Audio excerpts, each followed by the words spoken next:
नमस्कार दोस्तों आज का बुलेटिन भारत के खास पर्वों में से एक होली को समर्पित होगा, जिसे सामाजिक एकता का पर्व भी कहा जाता है। रंग और गुलाल से संसार में भाईचारे का संदेश देने वाली होली की धूम एक बार फिर से दिल्ली के सद्गुरु धाम आश्रम में देखने को मिली, जहां सद्गुरु के सानिध्य में होली मिलन समारोह का आयोजन किया गया। इसके अलावा इस बुलेटिन में हम उन कार्यक्रमों की भी जानकारी देंगे जिनके आयोजन आने वाले समय में सद्गुरु धाम की ओर से कराए जाएंगे। तो चलिए बिना देरी किए इस पेशकश की शुरुआत करते हैं।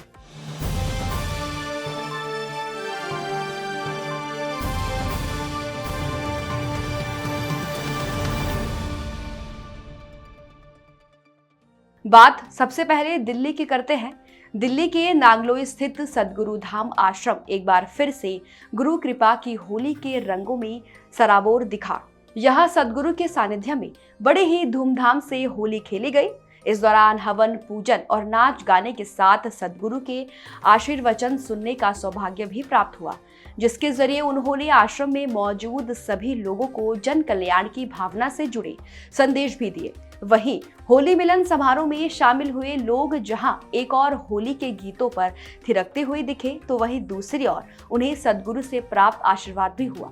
दोस्तों, हाल ही में 8 मार्च को अंतर्राष्ट्रीय महिला दिवस मनाया गया, जिसे नारी सशक्तिकरण के बड़े दिन के तौर पर देखा जाता है। इस दौरान भारत समेत दूसरे देशों की महिलाओं को उनके नेक कार्यों को लेकर याद करने के साथ उन्हें सम्मान भी दिया जाता है। ऐसा ही सम्मान से जुड़ा कार्यक्रम छत्तीसगढ़ के पौसरी में देखने को मिला, जहां इंटरनेशनल वुमेन्स डे के अवसर पर सद्गुरु कबीर सेना के द्वारा महिला शिक्षकों को सम्मानित करने का काम भी किया गया।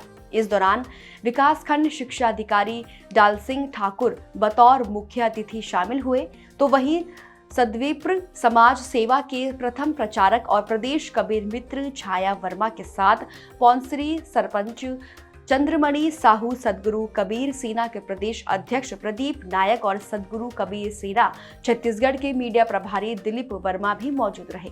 दोस्तों, छत्तीसगढ़ के केवल पौंसरी में ही नहीं बल्कि दूसरे जगहों पर भी सद्वीप समाज के द्वारा धार्मिक और सामाजिक कार्य के आयोजन किए गए।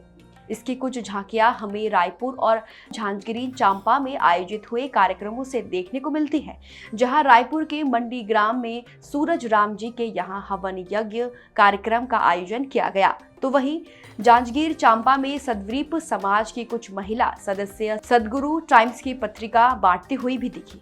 अब हम आपको उन कार्यक्रमों की जानकारी देने जा रहे हैं जो आने वाले समय में सद्गुरु धाम की ओर से आयोजित करवाए जाएंगे। दरअसल भारत की धराधाम पर 30 मार्च से चैत्र नवरात्रि शुरू होने वाली है। इस पावन पर्व को देखते हुए सद्गुरु धाम गुजरात के द्वारका में बड़ा आयोजन करने जा रहे हैं। ये आयोजन सद्गुरु के द्वारका आगमन से जुड़ा हुआ है, जब 30 मार्च से 6 अप्रैल तक श्री कृष्ण की भूमि द्वारका पहली बार सद्गुरु के आगमन का साक्षी बनेगी। दरअसल चैत्र नवरात्रि के पावन अवसर पर गुजरात के द्वारका में सद्गुरु स्वामी कृष्णानंद जी महाराज का आगमन होगा। इस दौरान 30 मार्च को घट स्थापना होगी, तो वहीं 31 मार्च से 5 अप्रैल तक योग और साधना की कक्षाओं का आयोजन भी होगा। इस कार्यक्रम का समापन 6 अप्रैल को होगा, जब ब्रह्मा दीक्षा के साथ पूर्णाहुति दी जाएगी।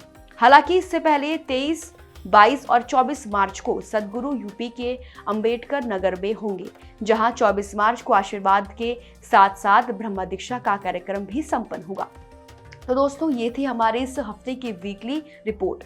इसी तरह आपको हम लाते रहेंगे वीकली अपडेट, लेकिन चलते चलते आप सभी के लिए एक जरूरी सूचना। दरअसल स्वामी कृष्णानंद जी महाराज की सानिध्य में चल रहे सद्गुरु धाम आश्रम आप सभी के सहयोग से चलाए जा रहे हैं।